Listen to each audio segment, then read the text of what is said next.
Today's video, how the American police compared to the police in Europe.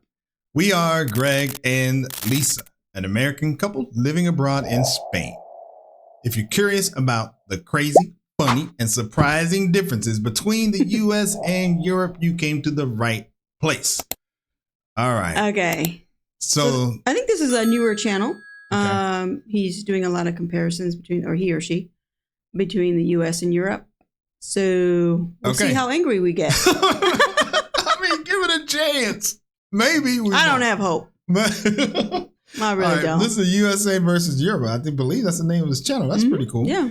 So we will definitely include a link in the description so you can go ahead and support them. That would be amazing. All right. Let's see what we got here. Okay. Here we go. We've all seen the headlines, the viral videos, the heated debates. American police, a force of good or a force of fear? As we delve deeper into the world of law enforcement, we'll uncover surprising differences between... Oh, man, I already know. I just... sorry.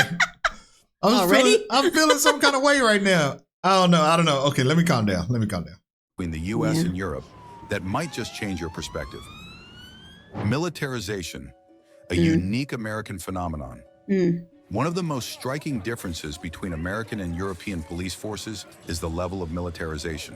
In the U.S., many police departments, even in smaller towns, have access to military-grade equipment like armored vehicles, assault rifles, and drones, largely due to federal grants and a post-9/11 security mindset. This militarization has sparked concerns about excessive force and damaged relations between police and communities, particularly in marginalized areas. In contrast, European police forces generally adopt a more restrained approach. Marginalized areas, just for a point of reference here, I kind of grew up in one of those areas where it was low income in Las Vegas. I guess I'll just put this out here, so I think this might give some context. Yeah. So I grew up in Las Vegas, and in Las Vegas, back in the 50s and 60s, there was, black people couldn't go, like Sammy Davis Jr., you may or may not know him, but he was in the Rat Pack.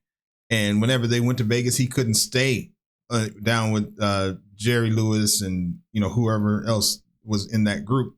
He had to stay in a hotel in what's called North Las Vegas. That's a part of Las Vegas where all the black people had to stay. So that's where I grew up, in that area. So this is, just to kind of give some context, because I'm sure I'm going to make reference to that a few times. Right. And did they have to stay there, or it was just predominantly? It was segregation. Oh, okay. So black people didn't go where they weren't allowed to be because things could happen. Okay. So that's how it was, and yeah. In contrast, European police forces generally adopt a more restrained approach. While some countries like France or Spain have specialized counterterrorism units, most European officers are equipped with less aggressive tools and focus on de-escalation, community policing, and non-lethal tactics. Training duration, a marathon versus a sprint. One of the most striking differences between U.S. and European police forces is the length and depth of police training. In the United States, becoming a police officer often involves anywhere between 18 to 30 weeks of training at a police academy. This training is largely focused on physical fitness, firearms proficiency, and basic law enforcement tactics. While it's intense, it pales in comparison to the training that officers in many European countries undergo. What? In Europe, police officers typically train for much longer periods, often between... Yeah, because the one thing I'm noticing is that they, in America and the US, they didn't mention psychological training, like empathetic, or what is it called? Emotional intelligence type training. Right. So that's missing in America so far. Often between 2 and 3 years before they're fully ready to hit the streets. Oh my God. Oh, 2 and 3 years. Wow. Oh, that was seriously shocking. That was shocking. Yeah. Wow. Often between 2 and 3 years before they're fully ready to hit the streets. For example, in Germany, police recruits undergo approximately 3 years of rigorous training, which includes everything from law to psychology and conflict de-escalation techniques. Exactly. Okay. Yeah. Similarly, in the UK, police officers typically complete a 2-year probationary period, which includes comprehensive classroom instruction, on-the-job training, and ongoing assessments. This longer, more intensive training in Europe ensures that officers are better equipped to handle the complex nature of law enforcement, especially when it comes to understanding legal frameworks, dealing with mental health issues, and managing high-stress situations without the immediate use of force. I mean, why doesn't America do this? Yeah. I think that what they just said was really important. So Mental health issues and managing high-stress situations without the immediate use of force. that part right there. Without the immediate use of force. Managing high stress situations without the immediate use of force. So, which, I mean, that's a big deal. I can't speak for police officers in America because I've never been a police officer or even studied it. True. So they may do the same thing, but the fact that it's only, that it's twice as long. So you obviously get more experience and more practice learning how to de-escalate a situation. God, that's just crazy. I know. Yeah. Police accountability, transparency, and oversight. Police accountability is a hot topic in both the US and Europe, but the systems for ensuring it are quite different. In the US, there are often calls for police reform and greater oversight, especially following controversial incidents of police misconduct. Right. While there are mechanisms for accountability, such as body cameras, civilian oversight boards, and internal investigations, the process is often seen as opaque and lacking in consistent results. In Europe, however, many countries have more robust oversight systems in place, particularly when it comes to police conduct. For example, in the UK, the Independent Office for Police Conduct, IOPC, is an independent body that investigates complaints against the police and ensures transparency in the system. Independent body. In Norway, public trust in law enforcement is bolstered by independent review processes that allow citizens to file complaints and hold officers accountable for misconduct. Moreover, in countries like Sweden and the Netherlands, police misconduct is treated with the utmost seriousness, and officers found guilty of abuse or corruption are often swiftly held accountable through internal or external investigations, ensuring greater public trust in the police force. That's true. Because in America, my experience, the trust of police officers is not there. Well, no. No, it isn't. It isn't. Depending on the community that you're a part of. My community, it was not there. And it was there maybe with certain people who didn't view the Black community a certain way, but as a whole, it was not there. Investigations are often swiftly held accountable through internal or external investigations, ensuring greater public trust in the police force. The role of technology, surveillance versus privacy.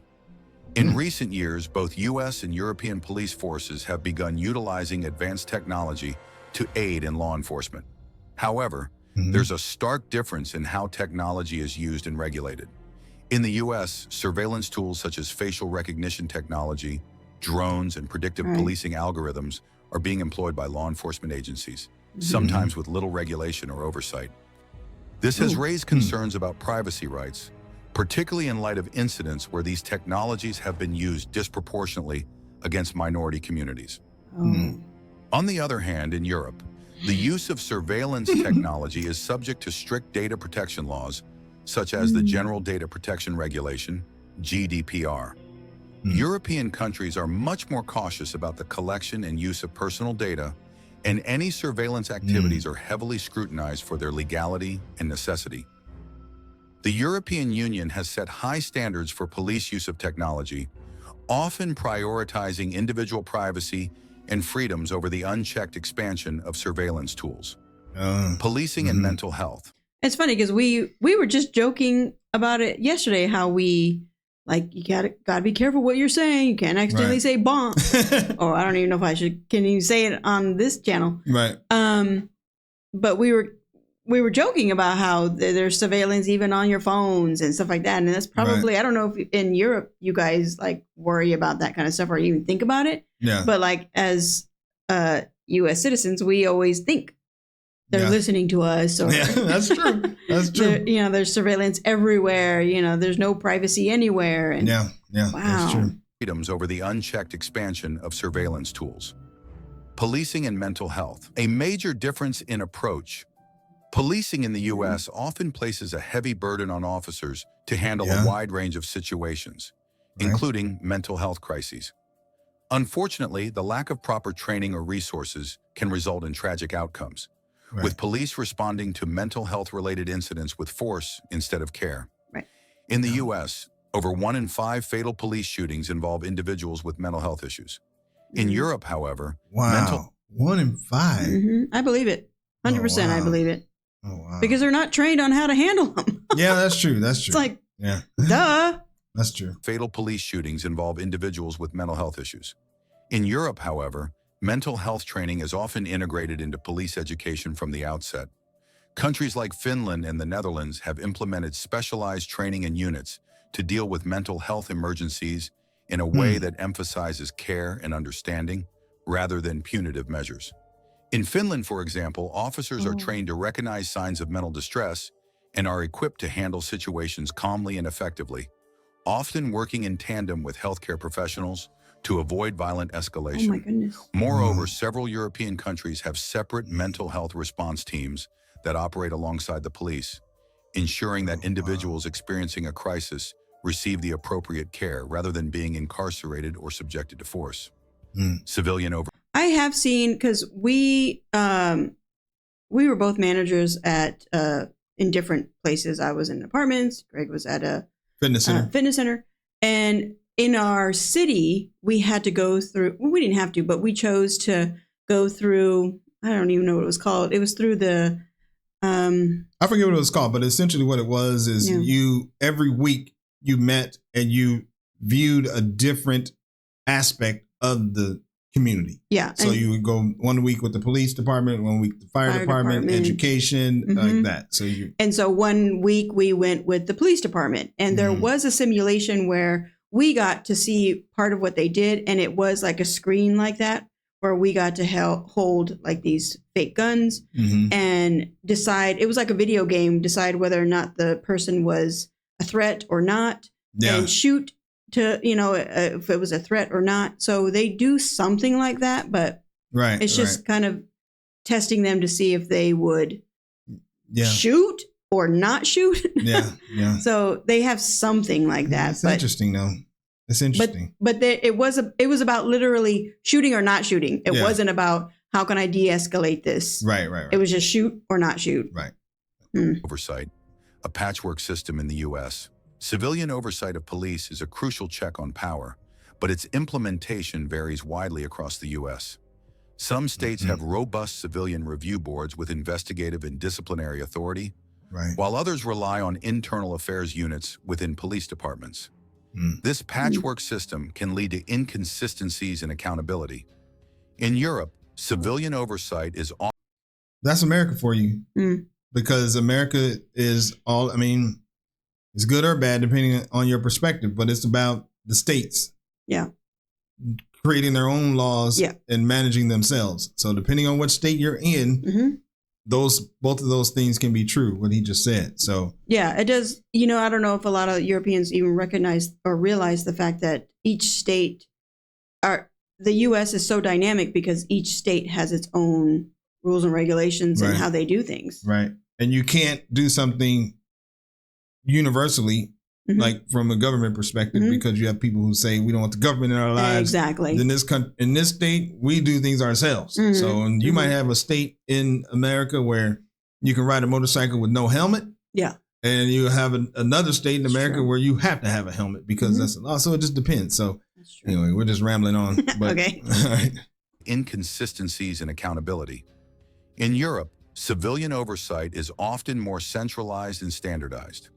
Independent police complaints, commissions, or inspectorates have the power to investigate misconduct, recommend disciplinary action, and even refer cases to prosecutors.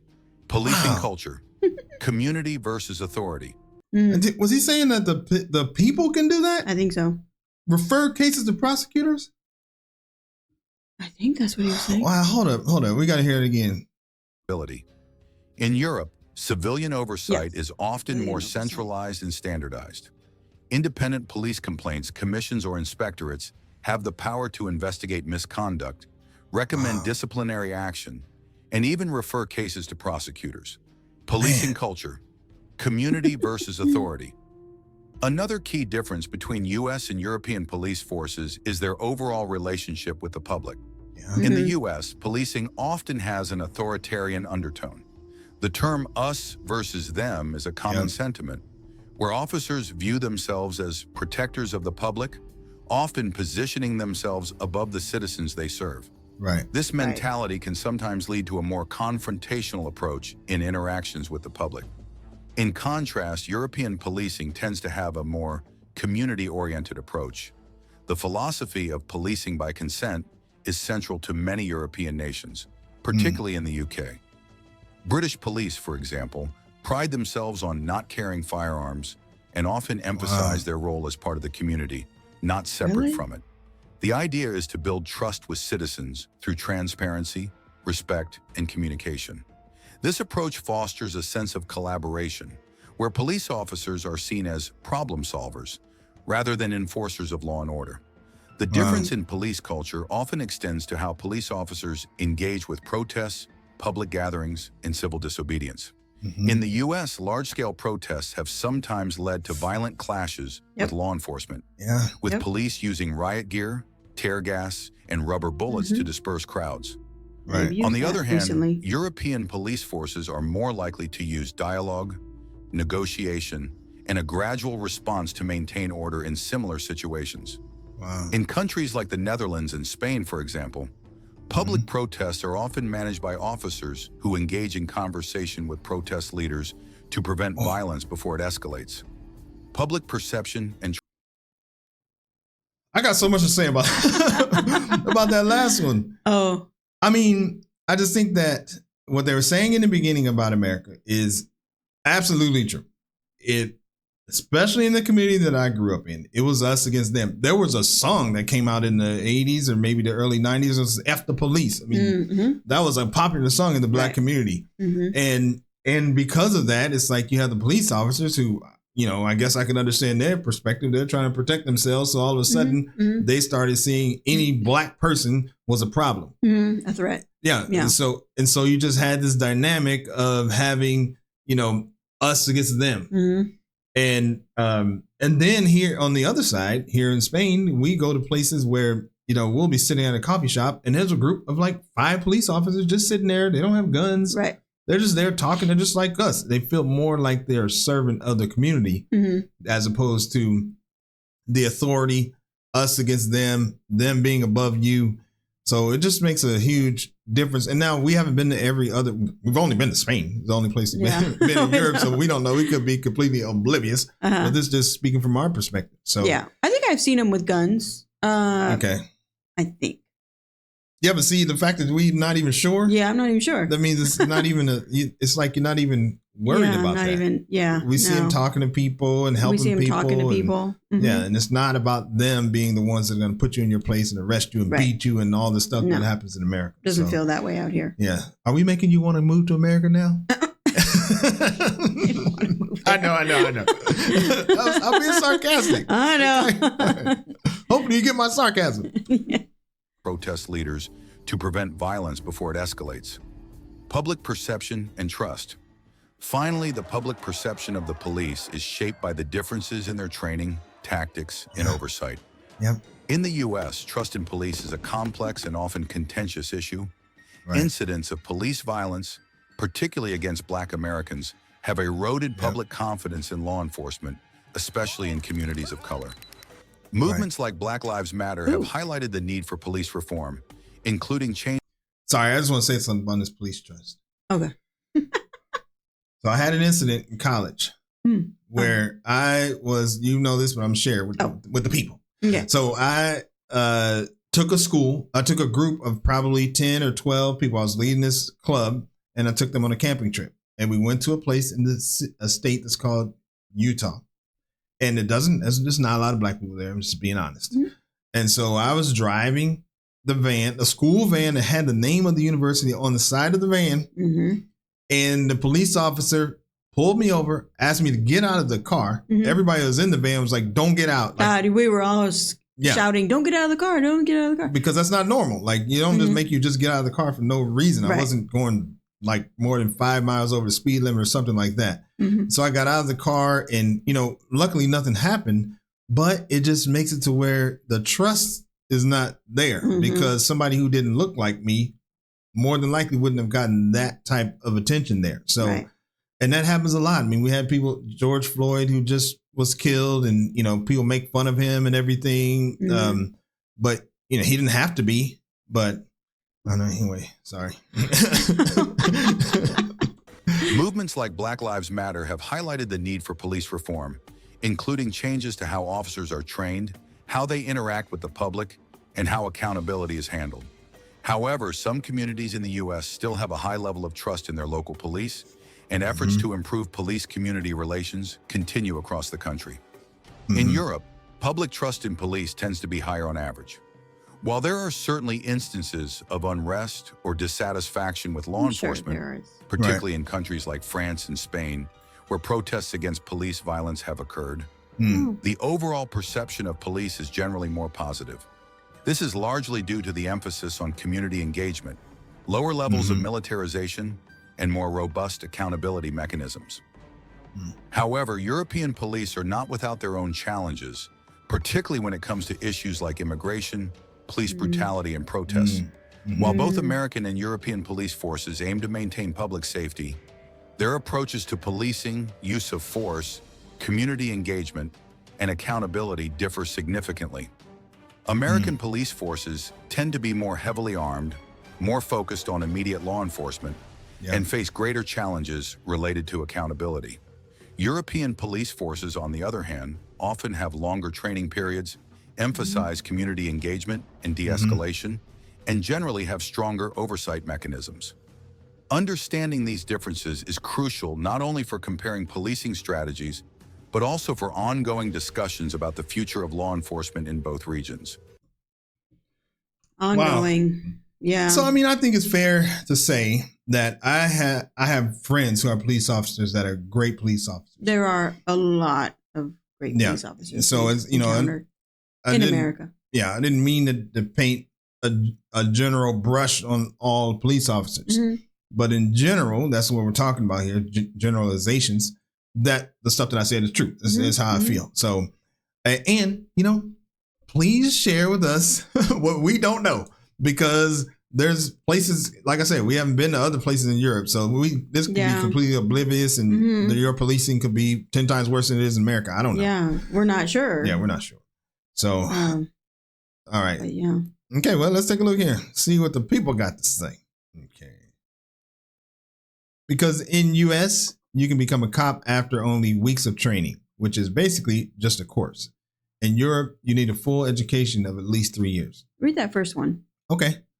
I have been living in the EU for over 5 years now and have not witnessed one single altercation with police except for one time when a police officer was invited to have coffee with some construction workers on a site he was securing for traffic.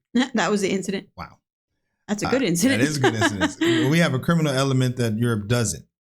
That's going to have a huge effect on how policing is conducted. I don't agree with that. What? I think that's the problem. Is he's basically excusing the way that he or she is excusing the way the police are because there's criminals in America. Yeah, as if there's no criminals here. Right. Well, he's saying the criminals are more violent. There's higher crime. That's not fair to say.